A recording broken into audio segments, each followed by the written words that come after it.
नहीं आए तो पंचांग खोला, कहा क्या नाम रखूं, गोपाल रखूं, गोविंद रखूं, कहा नहीं खबरदार नाम ऐसा रखना जिसके साथ मेरा नाम आता रहे। मेरा नाम धुंधली तो उसका नाम धुंधकारी।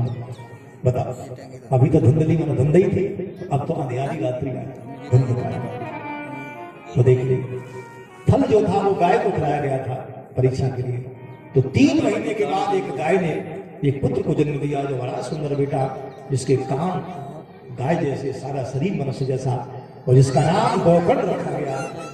सुखदेव जी ने, महाराज यहाँ सुख जी ने कहा समकालिक ऋषियों, अंतर इतना पड़ा, क्रियत कालो तो जातो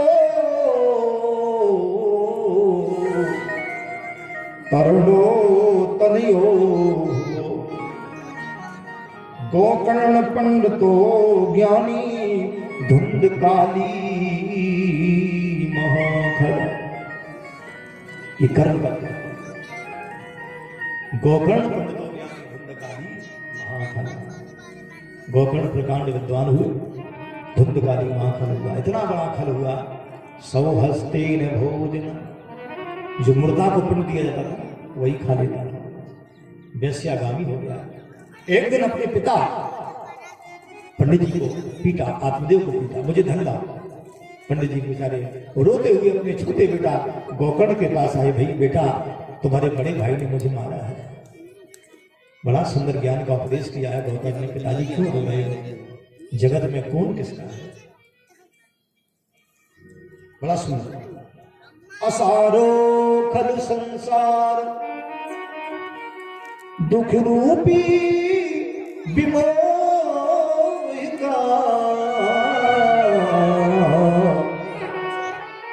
सुतम कस्य धनम कस्य स्नेहवा जलते।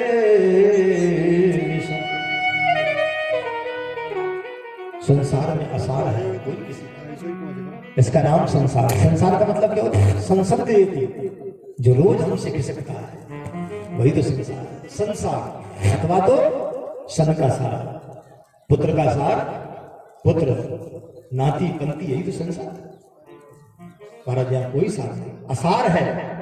इसलिए कोई किसी का ना बेटा है, न कोई किसी का शरीर है, कोई किसी का नहीं।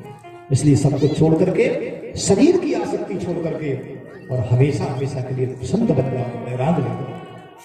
और जो भागवत धर्म है, संसार के धर्म को छोड़ करके भागवत धर्म को अपनाओ।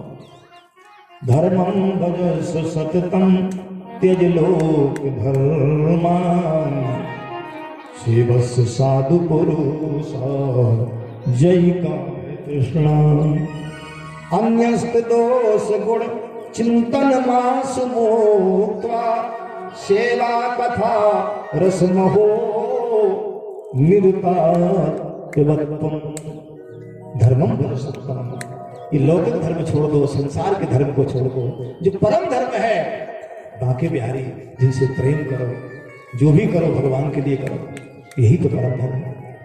कर से करम करिए वेद नाना, यही परम धर्म है। मन राखिए जय कृपा निधान,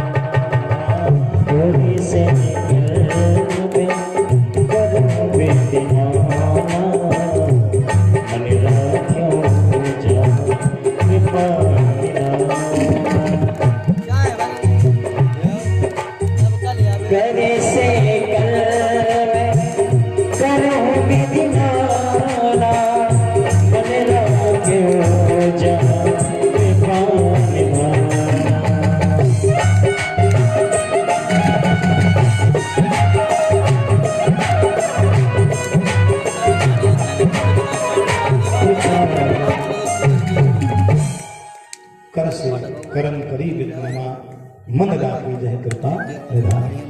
मन को ठाकुर जी से जोड़ दो, संसार के धर्म को छोड़ के परम धर्म जो भागवत धर्म है, बांके बिहारी के बन जाओ। जो भी करिए भगवान के लिए करिए, वही भागवत धर्म बन जाए। क्या कोई भी काम करिए कृष्ण अर्पण कर दीजिए, कि मैंने भगवान को अर्पण किया, वही आपका कर्म भागवत धर्म है। बहुत बड़ी बात है, वही धर्म बन जाएगा। भोजन कर रहे हो ना, बहुत ध्यान देकर सुनना माता भाई, भोजन करते हैं ना चलो या करो बस ऐसा, हे प्रभु आप पाइए तो दिए वस्तु आपकी वस्तु, बस इतना ही तो कहना है।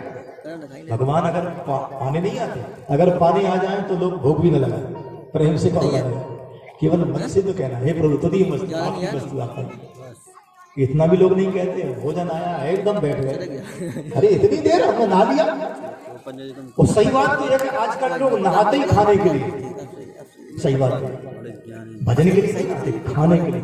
भोजन बन गया तो नहाए, बोले हाँ, उल्टा सीधा डाला पानी, अरे अभी देर नहाए बैठा, भूख लग रही। क्या अंतर है पशु में आप में?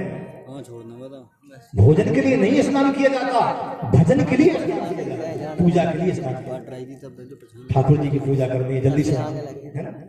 कितनी भी सर्दी हो, भक्तों जो होते हैं उनको कहाँ सर्दी लगती है, कुछ ना कुछ प्रबंध कर ले, गर्म पानी करेंगे पर ठाकुर जी की पूजा नहीं चलो।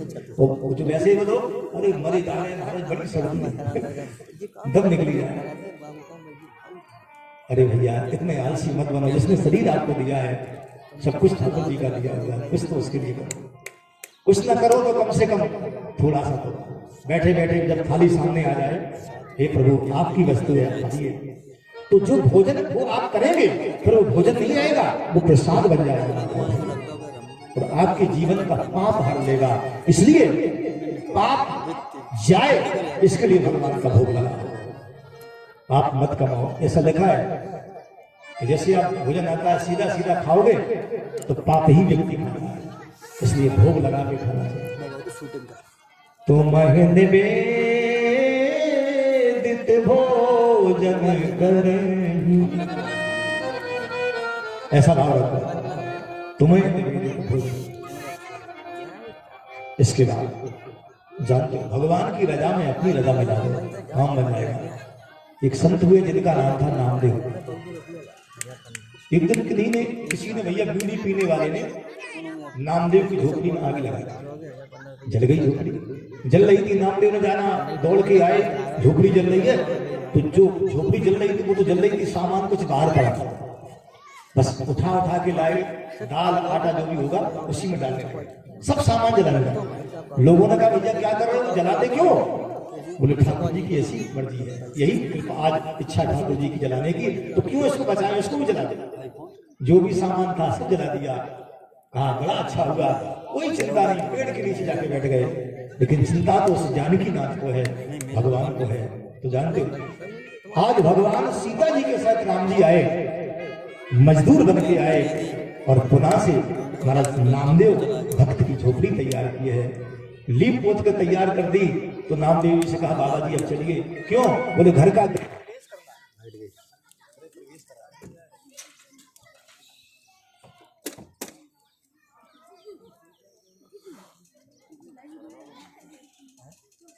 चाय रखी थी बनी भी लेते हैं, चाय रखी थी बनी पवा दें सब हैं, रान दे ठीक, रान दे रान दे रान दे रान दे।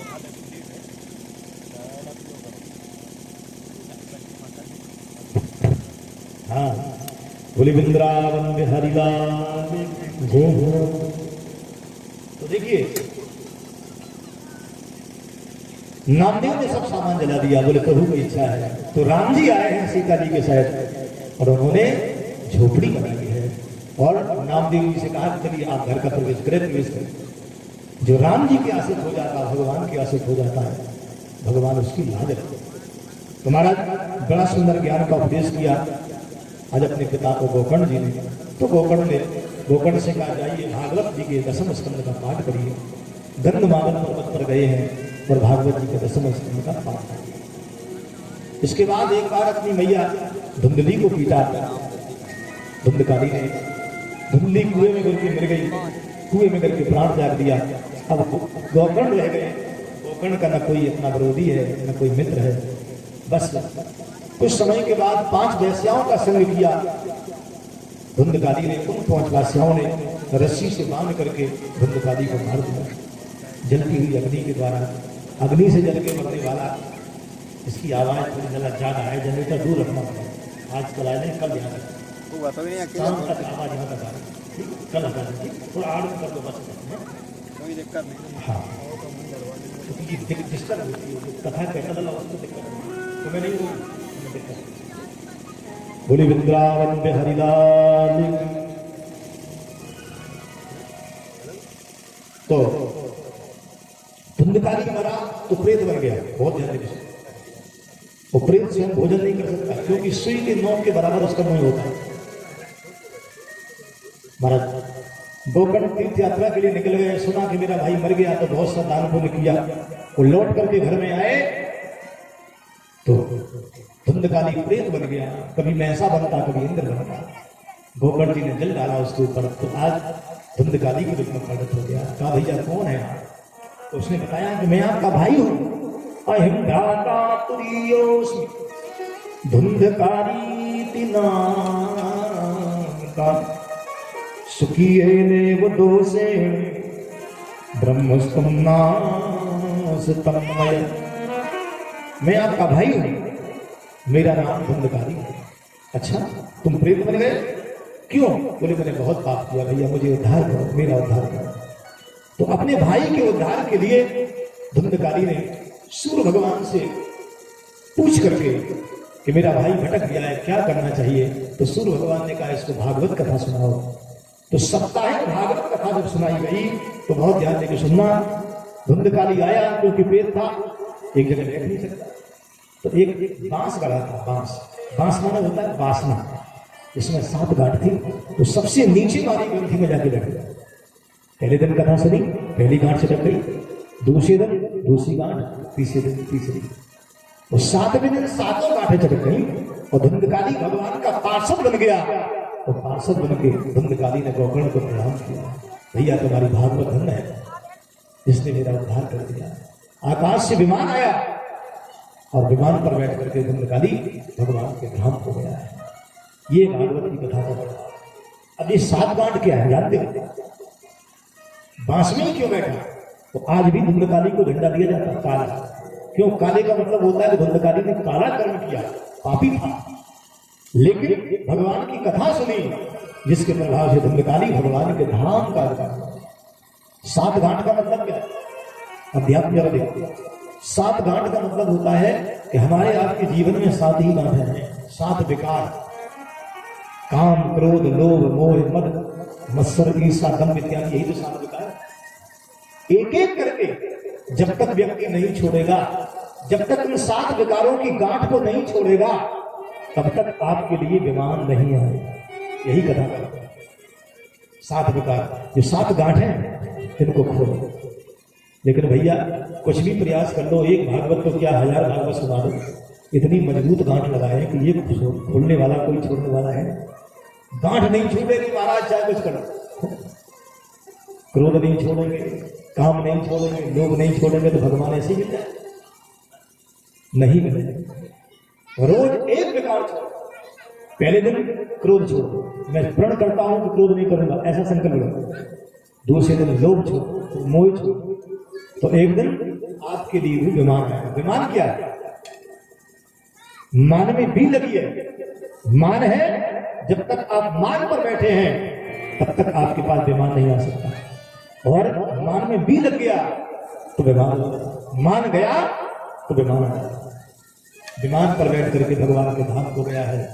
फिर श्रावण के महीने में गोकर्ण जी ने फिर कथा कराई है। तो आज सभी भक्तों के, श्रोताओं के उद्धार के लिए हजारों विमान आए हैं, स्वयं भगवान आए हैं और गोकर्ण को बिठा करके अपने धाम में ले गए। जैसे अयोध्या वासियों के सहित राम जी अपने साकेत धाम को पधारे, इसी प्रकार से गोकर्ण के जितने भी भक्त थे श्रोता, सबको लेकर भगवान अपने धाम को।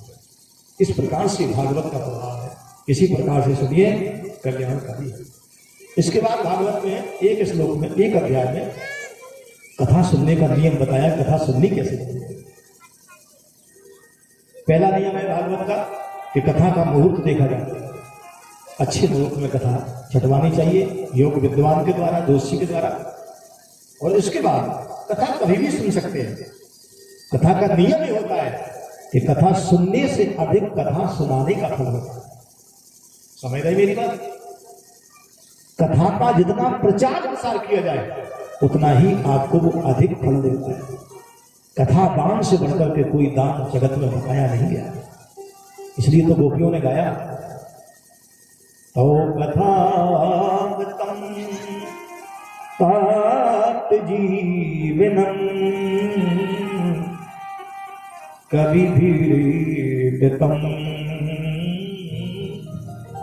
कविभिरीडितम। कथा दान से बढ़ते वही दान देने वाला है। जो लोग कथा का दान करते हैं उनसे बड़े कोई भी पुण्य आत्मा जीव नहीं। इसलिए कथा सुनने से अधिक सुनवाना चाहिए। पर्चा छपवाए जाते, पोस्टर लगवाए जाते, जगह जगह बुलवा लगवाया जाता है। इसलिए अधिक से अधिक कोई प्रेमी अगर है महाराज भगवान से जुड़ जाए, इसके बड़ा पाप पुण्य कोई नहीं।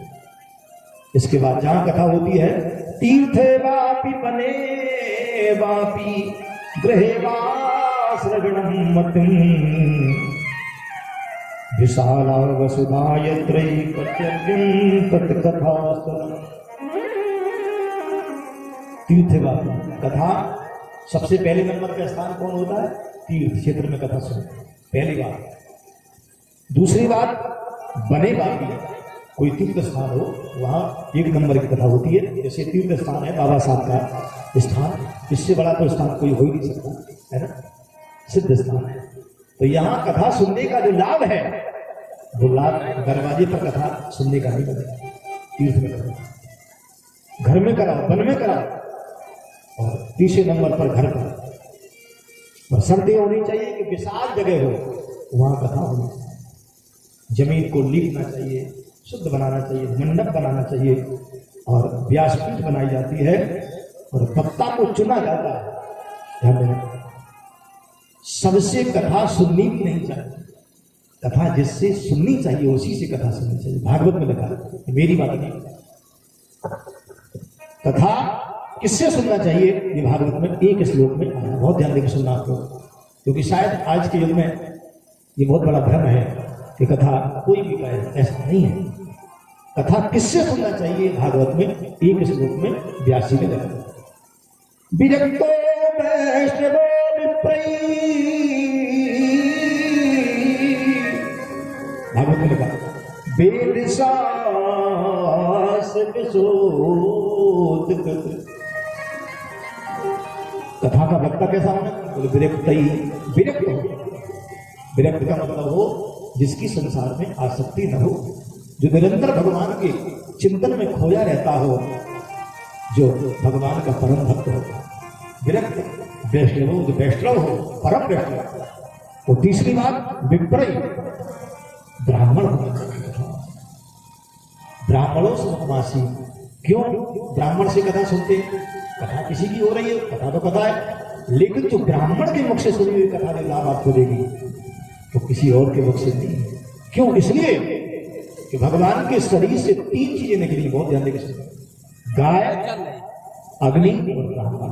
हमें लग रहा वीडियो मनुष्य का जो शरीर होता है, तो सबसे पहले शरीर में जो मुख होता है इसको ब्राह्मण कहा। ब्राह्मणों से उपवासी वेद का सूत्र है। बाहु राजा के बाद, और जो सीना है ये क्षत्रिय होता है, जो पेट है ये वैश्य होता है, और जो पैर है वो शूद्र होता है। तो इसलिए ब्राह्मण होना चाहिए। तो कैसा ब्राह्मण? ऐसा ब्राह्मण होना चाहिए जिसने वेद शास्त्रों को विशुद्ध किया हो। विशुद्ध समझते ना, जिसने वेदों को जीवन में जिया हो, उतारा हो, जिन्होंने गुरु चरणों में बैठ करके महाराज गुरु की अनुमति से वेद शास्त्रों को अपने जीवन में उतार दिया हो, ऐसे किसी योग और प्रकांड विद्वान से, ब्राह्मण से कहा जाता है। दृष्टांत कुशलो धीरो वक्ता कार्यो निष्प्रहा। दृष्टांत कुशलो, तो वक्ता कैसा हो? कथा को दृष्टांत बस समझाए, और धीरो परम धीर हो, कार्यो निष्प्रहा। वक्ता की किसी भी चीज में स्प्रहा न हो, माने किसी भी चीज में आसक्ति नहीं होनी चाहिए, ऐसा होता है। इसके बाद एक सहायक पंडित जी होते हैं जो पूजा पाठ करते हैं। आप देख रहे हैं सुबह सुबह पाठ भी होता है तरीके। और इसके बाद महाराज भागवत जी का पूजन होता है, और परीक्षित को चाहिए, कथा सुनने वाले इमाम को चाहिए, और सभी श्रोताओं को चाहिए जो कथा सुनते हैं, क्या वक्ता छोरम प्रकर्तव्यम दिनाभरं प्राप्त। 7 दिन तक छोड़ कर्म नहीं करना, और कर्म का मतलब होता है दाढ़ी मूछ नख नहीं कटवाना, है ना, ऐसे जैसे हम कैसे है ना। तो 7 दिवस तक दाढ़ी मूछ नहीं कटवाना, बाल नहीं कटवाना, और क्या करना, नियम करना, पवित्र होकर के जमीन पर सो या तख्त पर सो, चारपाई पर नहीं सोना चाहिए। तीसरी बात, भगवान का चिंतन करना चाहिए और भागवत जी की पूजा और भागवत जी की कथा बड़े प्रेम और निष्ठा से सुनना चाहिए। तो परीक्षित को चाहिए क्या, परीक्षित राजा हो, इसलिए उदार भाव रखें, उदार भाव से कथा सुनो, भगवान का नित्य पूजन हो। और इसके बाद में महाराज 5 वर्ण किए जाते हैं और इसके बाद कथा में मध्य में थोड़ा विराम होता है, जिसमें माता थोड़ा कीर्तन भी गाएं, ऐसा भी नियम है। और इसके बाद परीक्षित को चाहिए, सुनने वालों को चाहिए कि फला भोजनम तु ब्रह्मण्य कथा श्रवण कार्य, एक टाइम भोजन करके कथा सुने। अब क्या करें, उपाय है, बोले एक टाइम फलाहार कर लो, शाम को भोजन, है ना। जैसे एक टाइम से काम नहीं चलता, मानो बहुत भूख लग रही है तो 2 टाइम कर, बोले 2 टाइम से काम नहीं तो बोले 3 टाइम कर। इसे नियम क्या है, एक टाइम सुबह फलाहार कर लो और शाम को भोजन कर लो। और भोजन में क्या करना चाहिए, भोजन में लहसुन प्याज नहीं चलता, प्रेम से कहो लाल मिर्च है ना। और यहाँ तक जो तामसी उड़द मसूर की दाल भी नहीं चलती, अधिक तीखा नहीं खा सकते, सात्विक भोजन करो, मीठा खाओ, दूध पियो, है ना, रबड़ी छानो, बड़ी घी पियो। भागवत में लिखा, मेरी बात नहीं, क्या लिखा, घी पियो और बढ़िया भगवान की, क्योंकि कम खाओगे तो भजन, कम खाने से भजन बढ़ता है और अधिक खाने से भजन बढ़ता है ना। तो कम खाओ और गम खाओ, है ना, तो काम लग जाएगा, कथा पल्ले पड़ जाएगी, नहीं तो खूब चपेट के बैठो, खा के नींद आएगी, सो जाके चलो महाराज वहां बैठ जाते हैं। बहुत से लोग तो इसलिए दूर बैठते, वैसे नियम कथा का ये नहीं है, कथा का नियम ये है कि जहां कथा पांडाल में आके बैठना चाहिए, लेकिन गप्पे मिला नहीं है तो क्या करें, दूर बैठेगा, ये कथा का नियम नहीं है। इसलिए कल से यहाँ बिछाई और बढ़ाई जाए और आप लोग कथा के सामने आके बैठो, नजर से नजर मिला के बैठो, तो फिर आपको कुछ मिलेगा, तो ध्यान देना। तो कल से यहाँ बिछाई और बढ़ाई जाए। आप लोग सभी जो इधर उधर बैठे, हमारा हाथ जोड़ के निवेदन है कि आप लोग कथा स्थल में आकर के ही बैठे, तो आपकी भी शोभा है और थोड़ा हम लोगों की भी शोभा है, और यहाँ आपको फल भी कुछ मिलेगा। पिछले साल तो राम कथा थी, और जैसे भैया तो हम जानते हैं कभी टेंटे ही उड़ जाते हैं ना और संत की कथा तो हम कुछ कहते कह सकते नहीं, जो भी है, लेकिन यहाँ का भी अपनी मस्ती, अपना आनंद है, अलग है। पर शोभा यहाँ के बहुत अच्छे, और माताएं तो बहुत अच्छी, हम जानते हैं, आस्था बहुत अच्छा, लेकिन ये सब भागवत है, सब ध्यान देना, ये बड़ा कैसा विषय, इसमें तो नियम बहुत है, और नियम को तो है ना मानना पड़ेगा। तो क्या करना, तो क्या खाएं, बोले ब्रह्मचर्य से रहना है। और दिदिदं मधुतैरं च गंशानं तथैवच, सभी श्रोताओं को चाहिए कि लहसुन प्याज न खाएं, है ना, शुद्ध सात्विक भोजन करेंगे, क्योंकि सात्विक आहार शुद्ध हो, व्यवहार शुद्ध हो। अगर भोजन आपका शुद्ध होगा तो आपका व्यवहार भी शुद्ध होगा। तो इसके बाद क्रोध हम काम हम, क्रोध न करें कभी किसी पर, परीक्षित को चाहिए 7 दिवस के लिए न करें, और नहीं तो जीवन भर के लिए नियम बना रहे, क्रोध नहीं करना, गुस्सा आवे तो पी जाओ। किसी ने कहा महाराज क्रोध को कैसे जीता जाए, बोले क्रोध के लिए एक ही उपाय, आपको मंत्र दे रहा हूं इसका, क्या, तो जब भी आपको गुस्सा आवे तो मन में चुप होके राम राम राम राम राम राम, और जैसे कोई क्रोध ज्यादा अधिक करे तो राम राम राम राम राम कस के बोले ना, तो थोड़ी देर, क्रोध थोड़ी देर के लिए आता है, बहुत दिन नहीं लेता, उसके बाद चला। तो भगवान का नाम, भगवान से जुड़ जाओ, ये गारंटी है कि आपको गुस्सा, क्रोधम कामम, काम मत करो, किसी से कोई काम मत रखो, मुझे कुछ मिल जाए। मदम, मत भी मत करो तो मैंने ऐसा काम कर दिया, इतना बड़ा काम कर दिया। भगवान की कृपा थी, ठाकुर जी की कृपा से ही आपको सौभाग्य मिला है कथा सुनने का, या किसी और का प्रयास नहीं है। न जाने कोई कितना प्रयास करे, नहीं हो सकता, कोई परीक्षित नहीं बन सकता। परीक्षित बनना है भगवान की कथा सुनना, ये सीधे सीधे बांके बिहारी की कृपा है, इसमें कोई दो है, संत कृपा है, भगवान की कृपा है। तो मत्सर भी नहीं करना, लोभ भी नहीं करना, शांत रखना, उदार भाव से कथा करो, क्योंकि यहां जो आप अर्पण करेंगे, जो भी आप भगवान के लिए करेंगे, वो आपका सत्कर्म बन जाएगा, वो आपका पुण्य बन जाएगा। और कैसा पुण्य बनेगा? वो अक्षय पुण्य बन जाएगा, ये भागवत में लिखा है। और वही पुण्य आपके जीवन में साथ आने वाला है। इसलिए प्रेम से कहो राधे, खुल के उदार भाव से महाराज। इसके बाद दम्भ मत करो, लोभ मत करो, द्वेष मत करो, और कभी भी वेदों की बुराई मत करो, संतों की बुराई मत करो, ब्राह्मणों की बुराई मत करो, गुरु की बुराई मत करो, और गाय की बुराई मत करो। बहुत से लोग गौओं को मर्यादा महाराज गंजन के मारे परेशान है। जितना जितना तुम गौओं के ठीक है, जीवन है, ये तो जीना है, पर ठाकुर जी सब व्यवस्था करते हो, उसको भरोसा रखो, क्योंकि गौएं तो गोविंद की है ना, इसलिए वो भी आपकी पास समस्या है, तो उसको अपने प्रेम से। तो गाय की बुराई नहीं करनी चाहिए, गाय को गाली नहीं देना चाहिए। गाय का अपराध करने वाला व्यक्ति, ध्यान देना, कभी सुखी नहीं रहता। इसलिए व्रतीना, जो व्रत रहने वाले लोग हैं, इनका सम्मान करो। स्त्री, किसी स्त्री की बुराई मत करो। राजा की बुराई मत करो।